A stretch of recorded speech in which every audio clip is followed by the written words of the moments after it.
هر غړی د افغانستان له ګوټ ګوټ څخه تازه او کره خبرونه وڅارئ.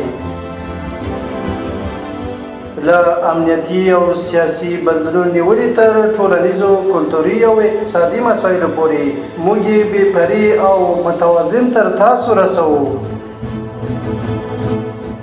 هر غړی له کندوز رادیو څخه.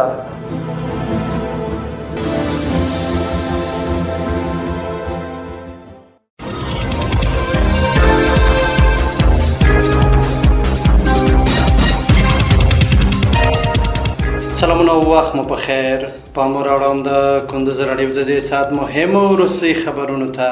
نن شنبه د وږي لومړۍ نیټه ده چې د 2025 کال د اګست له 23 نیټې سره سمون لري. روانه خبري غړي درته زه عبدالجلیل احساس وړاندې کوم، خو په پیل کې هم د څو مهمو خبرونو سر ټکي. له ایران او پاکستان څخه 1006 افغان کډوالې کورنۍ په جبري توګه هیواد ته راستنې شوې.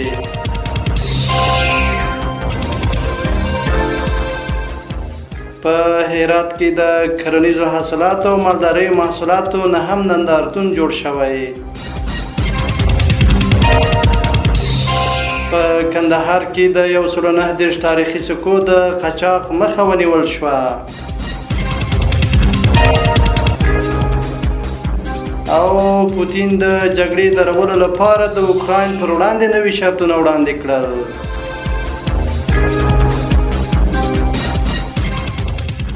اوس هم بشپړ خبرونه.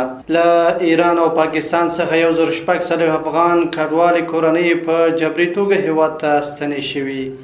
د کډوالو ستونزو د رسیدونو عالي کمیسیون ویلي چې تېره ورځ له ایران او پاکستان څخه 1006 افغان کډوالې کورنۍ هیواد ته راستنې شوي دي. د معلوماتو له مخې د دغه کورنیو د غړو شمېر 6115 تنه دی چې په جبري ډول یاد هیوادونو راایستل شوي دي. د کډوالو ستونزو ته د رسیدو کمیسیون په یو خبرپاڼه کې ویلي چې دغه کډوال د اسلام کلا، سپین بولدک، د نیمروز ورېښمو لارې، تورخم د هلمند د بهرامچي له لارې هیواد ته راستنې شوي دي.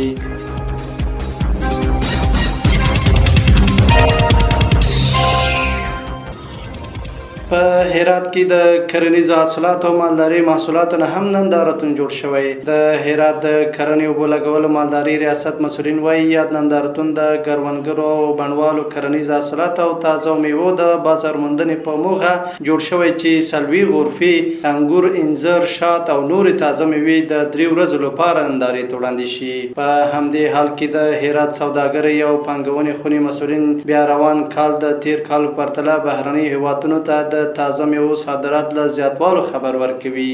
د دوی په خبره روان کال د تازه میوو صادرات کچه له 80 ټنو 544 ټنو ته لوړه شوې.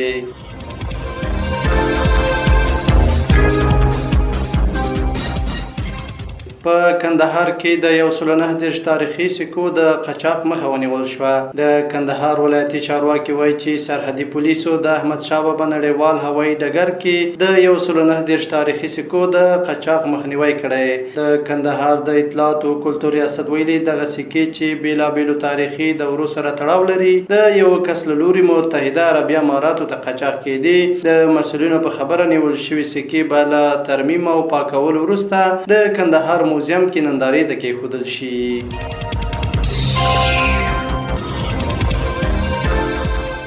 او وروستۍ خبر دا چې پوتین د جګړې د درولو لپاره د اوکراین پر وړاندې نوي شرطونه وړاندې کړل.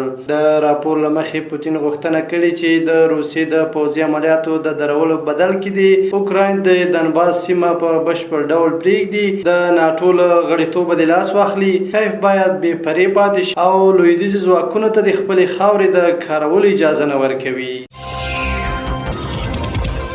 دا د دې مهال مهم او وروستي خبرونه تر بیا ښه وختونه لوی الله ومن شه.